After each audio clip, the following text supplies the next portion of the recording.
Hello students, Jai Hind. This is Deepak Thakur and welcome to deserving India. So guys, जैसे कि आपको पता है कि आज हम बात करेंगे एक बहुत ही अहम मुद्दे पे जिसका नाम है नोटिफाइड डिजास्टर। सबसे पहले आपको बताऊंगा कि ये चीज क्यों करंट में चल रही है, क्योंकि सेंटर ने कहा है कि हमारा ऐसा कोई प्लान नहीं है कि हीट वेव को जो है वो नोटिफाइड डिजास्टर में ऐड किया जाए या फिर इंक्लूड किया जाए। ठीक है, तो सेंटर ने जब ये कहा है पार्लियामेंट को, तो यहाँ पे अभी पूछा जा रहा है कि नोटिफाइड डिजास्टर का मतलब क्या है, कौन से डिजास्टर जो है वो नोटिफाइड डिजास्टर होते हैं और इसके क्या क्या प्रोविजंस, क्या क्या इसके जो है वो आपके सिग्निफिकेंस रहते हैं। तो सबसे पहले तो आपको ये पता चल गया कि नोटिफाइड डिजास्टर जो है, ये जो नाम है ये आपका करंट में क्यों चल रहा है, क्योंकि सेंटर ने बोला है कि हम हीट वेव को, आपको पता है कि इस साल हीट वेव्स बहुत ज्यादा आई हैं, काफी लोग गर्मी से जो है अपनी जान भी गंवा चुके हैं। तो इसलिए ऐसा कहा गया है कि हीट वेव को जो है नोटिफाइड डिजास्टर में हमारा इंक्लूड करने का कोई प्लान नहीं है। सबसे पहले आपको पता है कि डिजास्टर क्या होता है और फिर मैं आपको बताऊंगा नोटिफाइड डिजास्टर क्या होता है। ठीक है, तो डिजास्टर क्या होता है, अगर हम according to disaster management act 2005 की बात करें तो डिजास्टर क्या होता है कि एक कैटास्ट्रोफे, मिसहैप, कैलामिटी और grave occurrence in any area arising from natural और मैन मेड कॉज। यानी कि कोई भी ऐसी कैलामिटी, ठीक है, कोई भी एक ऐसा मिसहैप जो कि नेचुरल तरीके से या फिर मैन मेड कॉजेज की वजह से आ रहा है या फिर किसी एक्सीडेंट की वजह से आ रहा है। ठीक है, और वहां पे जो है वो सब्सटेंशियल लॉस हो रहा है ह्यूमन बींग्स का, लाइफ का, चाहे वो इंसान है चाहे जानवर है, मेनली हम ह्यूमंस का देखते हैं। ठीक है, तो लाइफ और ह्यूमन सफरिंग और डैमेज, यानी कि प्रॉपर्टी को भी डैमेज हुआ है। ठीक है, डिग्रेडेशन हुई है, एनवायरमेंट को डैमेज हुआ है। तो इस तरह का जो भी आपका रहता है उसको आप क्या बोलते हो कि आपका डिजास्टर जो है वो माना जाएगा, कि ये जो है वो मतलब इस तरह का आपका according to disaster management act 2005 disaster की जो डेफिनेशन है वो आपकी ये मानी जाएगी। क्लियर? उसके बाद देखो, मिनिस्ट्री ऑफ होम अफेयर्स ने इसको डिफाइन किया कि disaster as an extreme disruption of the functioning of a society that cause widespread human, material और environment losses that exceed the ability of the affected society to cope with its own resources. अगर ministry of home affairs की बात करें तो उन्होंने अपनी ये definition दी है कि ये क्या है, एक्सट्रीम टाइप ऑफ डिसरप्शन है जिसका मतलब सोसाइटी को जो है वो काफी ज्यादा नुकसान है, क्योंकि ह्यूमंस, मटेरियल और एनवायरनमेंट के यहाँ पे अगर लॉस होते हैं due to any mishap, due to any casualty, due to any accident, चाहे वो नेचुरल है चाहे वो मैन मेड है, that exceed the ability of the affected society to cope with its own resources. तो ये डेफिनेशन आपने दी है मिनिस्ट्री ऑफ होम अफेयर्स ने और ये आपका है according to disaster management act. Clear?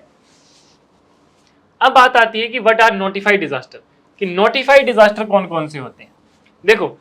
Notified disaster होते हैं कि कोई भी डिजास्टर होता है जिसका प्रोविजन डिजास्टर मैनेजमेंट एक्ट में जो है वो इन्वोक्ड है।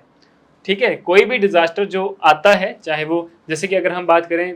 सुनामी है ना, फ्लड है, ठीक है, लैंडस्लाइड है, अर्थक्वेक है, ये सारे क्या है, ये आपके नोटिफाइड डिजास्टर है, क्योंकि इनका जो है डिजास्टर मैनेजमेंट एक्ट में इनको इन्वोक किया गया है, इनको डाला गया है। ठीक है, एंड द प्रोविजंस जो है that allow state to draw money from the to fund, कि इनकी वजह से इन नोटिफाइड डिजास्टर, यानी कि ये जो हैवी डिजास्टर्स हैं, ठीक है, इनकी वजह से किसी की जान जाती है, किसी को नुकसान होता है, तो आपको जो है वो फंड प्रोवाइड किया जाएगा, स्टेट को जो है वो दिया जाता है कि आप फंड प्रोवाइड कराया जाए। ठीक है, अंडर दिस लॉ, पहला national disaster response fund NDRF and the national level and the state disaster response fund SDRF at the state level. ठीक है, तो इन दो तरह से जो है वो आपको फंड प्रोवाइड किया जाता है उस नुकसान की भरपाई के लिए। The state first utilize the fund available in the SDRF and only if the magnitude of the disaster is unmanageable with the SDRF, state seek the money from the NDRF. सबसे पहले देखो क्या करना होता है, स्टेट को अपने level पे उस चीज को कॉप अप, उस चीज को टैकल करना होता है, लेकिन वो काफी एक्सीड हो रहा है, वो काफी हाई अमाउंट का नुकसान है या फिर डिजास्टर है, तब वो जो है वो सीक कर सकते हैं फ्रॉम द NDRF।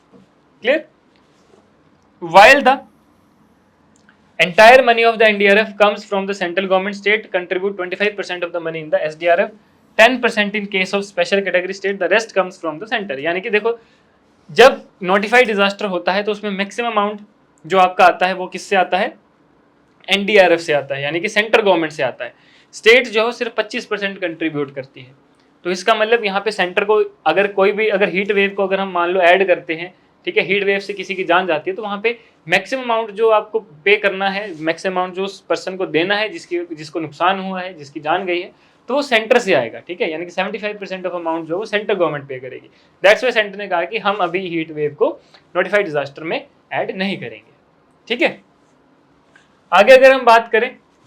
देखो why heat waves were not included as notified disaster, उन्होंने रीजन क्या दिया है कि हम क्यों नहीं करेंगे, क्योंकि देखो heat related illness and deaths have been common in large parts of northern eastern and central India, कि ये सब चीजें जो है वो कॉमन चीजें हैं, ठीक है, कि मतलब ये हर साल आपको देखने को मिलेंगी लगभग पूरे देश में ही। These were not viewed as a disaster when the act, कि ये हम इसको एक डिजास्टर का नाम नहीं दे सकते कि एक डिजास्टर आया है, क्योंकि ये नॉर्मल है, नेचुरल चीजें हैं और ये कॉमन चीजें हैं large parts of north east and central India में, ठीक है। It was because heat waves were a common occurrence during summer and not really an unusual weather event, कि देखो ये जो है वो कॉमन इवेंट है जो कि हर साल आपको देखने को मिलता है। अगर ये अनइवन इवेंट होता जैसे कि अर्थक्वेक होता जिसका कोई पता नहीं होता कब आ जाए, फ्लड होती, लैंडस्लाइड होती, इस तरह की अगर कोई चीज होती जिसका जो मतलब अन इवेंट है, ठीक है, जिसका आने की हमें कोई पता नहीं है कि कभी भी वो जो है वो चीज आ सकती है, वो चीज आकर हो सकती है। लेकिन हीट वेव को तो आपको पता है कि समर के टाइम में जो है वो आएगी ही आएगी, तो इसलिए इन्होंने कहा कि ये चीजें कॉमन है, इसलिए हम इसको नोटिफाइड डिजास्टर में ऐड नहीं कर सकते, ठीक है। उसके बाद why's centre not adding heat wave as a notified disaster now, क्योंकि देखो according to the 15th finance commission जो एग्जिस्टिंग लिस्ट है नोटिफाइड डिजास्टर की, that covers the need of the states to a large extent and did not find merit into include heat waves. उसके बाद आपको पता कि tenders and enabling provision created by the preceding commission that allowed state to utilise at least a part of the SDRF money up to 10% for local disaster such as lightning heat waves which states could notify on their own. उसके बाद आपको बोला कि using this new enabling provision at least 4 states Haryana, Uttar Pradesh, Odisha and Kerala have added heat waves as local disaster. मतलब कि देखो हालांकि आप इसको नेचुरल उसमें नेशनल लेवल पे तो ऐड नहीं कर सकते, लेकिन स्टेट के पास अथॉरिटी की आप एसडीआरएफ मनी का लगभग 10% यूज कर सकते हो लोकल डिजास्टर के लिए। तो इन चीजों को लोकल डिजास्टर में रखा है, जैसे लाइटनिंग है, हीट वेव्स हैं, इन चीजों को किस में रखा है, लोकल डिजास्टर में। ये आपका नोटिफाइड डिजास्टर या नेशनल लेवल डिजास्टर में नहीं आते हैं। और 4 स्टेट ने जो है वो उसको प्रोविजन को एनेबल कर दिया है कि इनको जो है वो हीट वेव को as a local disaster add किया जाए, जिसमें हरियाणा, उत्तर प्रदेश, उड़ीसा और केरला शामिल है, ठीक है। उसके बाद अगर हम प्रैक्टिकल डिफिकल्टीज की बात करें, जैसे कि मैंने आपको बताया कि फंड की बात करें, तो सेंटर मैक्सिमम फंड देती है अगर कोई नोटिफाइड डिजास्टर की वजह से किसी की जान जाती है या कोई भी नुकसान होता है, ठीक है। तो देखो notified disaster the potentially huge financial implication, क्योंकि अगर हीट वेव कॉमन है ना, अगर नॉर्दर्न, सेंट्रल, ईस्टर्न पार्ट में अगर हीट वेव कॉमन है तो ऑब्वियसली अगर किसी की हर साल जो है वो लोगों की जान जाएगी, तो इसमें क्या है कि हर साल जो है वो सेंट्रल गवर्नमेंट को कुछ ना कुछ अलाउंस देना पड़ेगा, तो एक फाइनेंशियली जो है वो काफी इंप्लीकेशन है। उसके बाद the government has to provide monetary compensation, कि उसको जो है वो मतलब मॉनेटरी कंपनसेशन जो है वो गवर्नमेंट को प्रोवाइड करना पड़ता है लगभग 4 lakh for every life lost because of disaster that is in the notified list, कि लगभग आपको 4 लाख रुपया जो वो हर एक इंसान को देना पड़ता है जिसकी जान गई है नोटिफाइड डिजास्टर की वजह से। उसके बाद बोला कि in 2024 more than 500 heat related deaths have already been reported, कि देखो अगर हम बात करें हीट वेव से तो ये 500 जो है वो नंबर इस साल देखे गए हैं कि लगभग 500 लोगों की जान गई है just because of heat wave. तो अगर आप इसको जो है वो नोटिफाइड डिजास्टर में ऐड करते हो तो ये तो कॉमन चीजें, हर साल जो है वो 400-500 लोग जो है वो इससे अफेक्ट होते हैं, ठीक है। कुछ जो है वो सीरियसली जो है वो इल हो जाते हैं, बीमार हो जाते हैं, तो इसलिए जो कहा गया कि ये कॉमन चीज है, हर साल इसका आना जो है वो रहेगा ही रहेगा, तो हम इसको नोटिफाइड डिजास्टर में ऐड नहीं करेंगे। अब earthquake once in a while आएगा, ठीक है, उसमें कुछ नुकसान होंगे, कुछ जान भी जाएंगी, है ना, तो वो क्या है, वो एक मतलब अनवांटेड इवेंट है, ठीक है, जिसको मतलब हमें नहीं पता वो कभी भी आ सकता है, क्लियर। ये तो कॉमन है, दैट्स वाई जो है इसको नहीं ऐड किया जाता।